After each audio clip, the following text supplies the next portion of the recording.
વિદ્યાર્થી મિત્રો, આપણે 12મા પાઠ વિશેની વાત ભણતા હતા, જેમાં બાયોટેકનોલોજી અને તેના પ્રયોજનો એટલે કે એના ઉપયોગો વિશેની વાત ભણતા હતા. આપણે આ અગાઉ 5 પાઠ એટલે 5 ભાગો ભણી ચૂક્યા છે. 5મા ભાગની અંદર આણ્વિક નિદાન મોલેક્યુલર ડાયગ્નોસિસ વિશેની વાત ભણી ચૂક્યા હતા. એમાં આપણે કહ્યું હતું કે ડીએનએ પુનઃસંયોજિત ટેકનોલોજી અથવા recombinant DNA technology, polymerase chain reaction અને એન્ઝાઇમ લિંક્ડ ઇમ્યુનો એબ્સોર્બન્ટ એસે જેવી પદ્ધતિઓ વડે આપણે શું કરી શકીએ છીએ? રોગોનું પ્રાથમિક નિદાન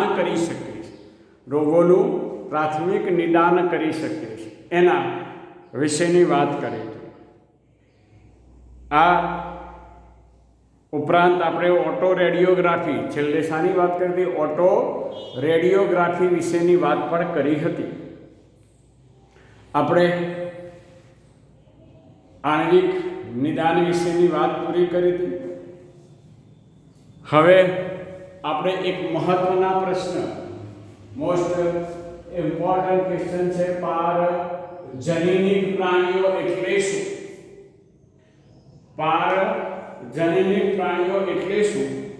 પારજનીનિક પ્રાણીઓનું મહત્વ જણાવો.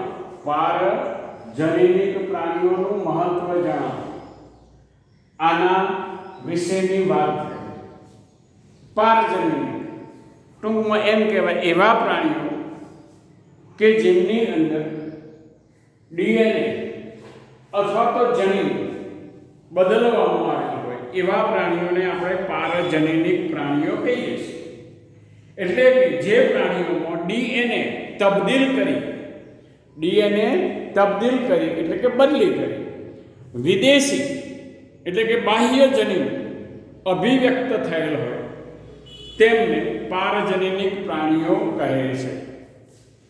આપણે ઈચ્છિત પ્રકારના જે જનીનો છે એવા જનીનો દાખલ કરી અને જે પ્રાણીઓ ઉત્પન્ન કરવામાં આવે એવા પ્રાણીઓને આપણે શું કહીએ છીએ? પારજનીનિક પ્રાણીઓ. આ પારજનીનિક પ્રાણીઓના ઉદાહરણ વિશેની વાત કરીએ તો કે ઉંદર છે, સસલા છે, ભૂંડ છે, ઘેટા છે, ગાય છે અને માછલીઓ. આવા પારજનીનિક પ્રાણીઓ ઉત્પન્ન કરવામાં આવેલા છે. અહીંયા બધા પ્રવર્તમાન પારજનીક પ્રાણીઓના 95% વધારે શું છે? ઉંદર છે.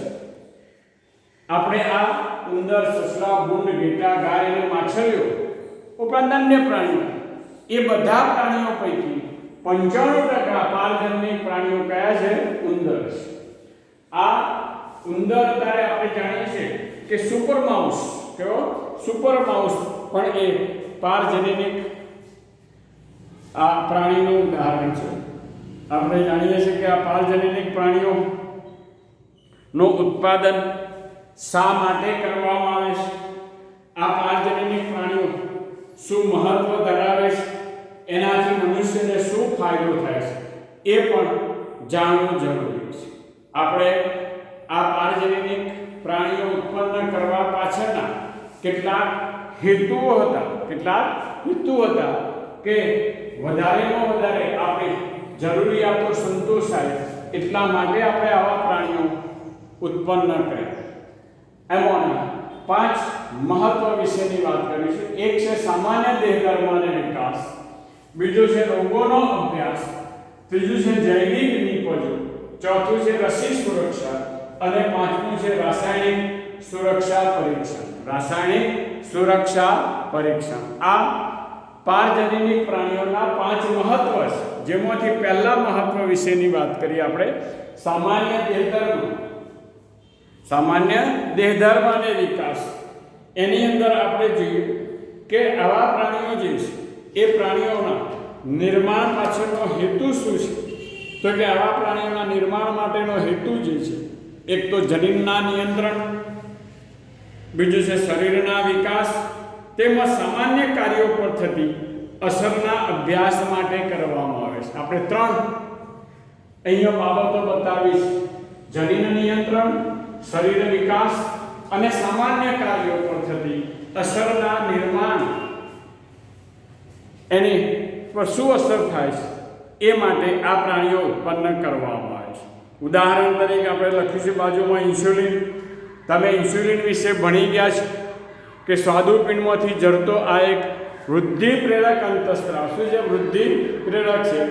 આ વૃદ્ધિકારકનો અભ્યાસ કરવા માટે આપણે એ નિર્માણ કર્યું. વૃદ્ધિકારકનું નિર્માણ થતાં પરિવર્તન દ્વારા પ્રેરાતી જૈવિક અસરોનો અભ્યાસ કરવા માટે તેમજ કારકોની શરીરમાં જૈવિક ભૂમિકા વિશેની માહિતી પ્રાપ્ત કરવા પારજનીની પ્રાણીઓ ઉત્પન્ન કરવામાં આવે. આ કારકો શરીરમાં કઈ જૈવિક ભૂમિકા ભજવે છે, ઇન્સ્યુલિનનું આપણા શરીરમાં શું મહત્વ છે, એના વિશેનો અભ્યાસ કરવા માટે આપણે શું કર્યું? આવા પારજનીની પ્રાણીઓ ઉત્પન્ન કર્યા. ઉંદરના સ્વાદુપિંડમાંથી લેંગરહેન્સના કોષપુંજો લઈ અને અભ્યાસ કરવામાં આવ્યો અને આપણે એ ઇન્સ્યુલિનનું નિર્માણ કરી શક્યા. આ જ રીતે બીજી બાબત જોઈએ, રોગોના અભ્યાસ વિશેની વાત કરીએ. રોગોના વિકાસમાં જનીનોની ભૂમિકા સમજવા. પહેલી બાબત, રોગોના વિકાસમાં જનીનોની ભૂમિકા સમજવા અને આ પારજનીની પ્રાણીઓ વિકસાવવામાં આવે. માનવ રોગો માટે એક મોડેલ તરીકે પ્રયોગ કરી, માનવ રોગો માટે એક મોડેલ તરીકે ઉપયોગ કરી, તેના દ્વારા રોગોની નવી સારવાર માટેની તકો વિકસાવવા માટે તેનો અભ્યાસ કરવામાં આવે છે. કેટલાક રોગો જેવા કે કેન્સર, સિસ્ટિક ફાઇબ્રોસિસ, સંધિવા અને અલ્ઝાઇમર જેવા રોગોના વર્તમાન સમયમાં પારજનીનિક મોડેલ ઉપલબ્ધ છે. હવે જો જૈવિક નિપજો, કેટલાક માનવ રોગોની સારવાર માટેની દવાઓ જૈવિક નિપજોની બનેલી હોય છે. આવી જૈવિક નિપજોનું ઉત્પાદન ખૂબ જ ખર્ચાળ છે, પરંતુ વિશિષ્ટ નિપજોના નિર્માણ માટે જવાબદાર જનીન એટલે કે ડીએનએના ખંડને પ્રાણીમાં પ્રવેશ કરાવી પારજનીનિક બનાવે છે. આવા પારજનીનિક પ્રાણીઓ દ્વારા ચોક્કસ જૈવિક નિપજો મેળવી રોગોની સારવાર કરવામાં આવે છે. આપણે એક રોગ વિશેની વાત કરીએ, એમ્ફીસેમા. કયો રોગ? એમ્ફીસેમા. એમ્ફીસેમા માટે કયું? આલ્ફા 1 એન્ટીટ્રિપ્સિન. આપણે ટ્રિપ્સિન વિશેની વાત ભણી ગયા છે. આ છે એન્ટીટ્રિપ્સિન. આલ્ફા 1 એન્ટીટ્રિપ્સિન. સાની સારવાર માટે? એમ્ફીસેમા.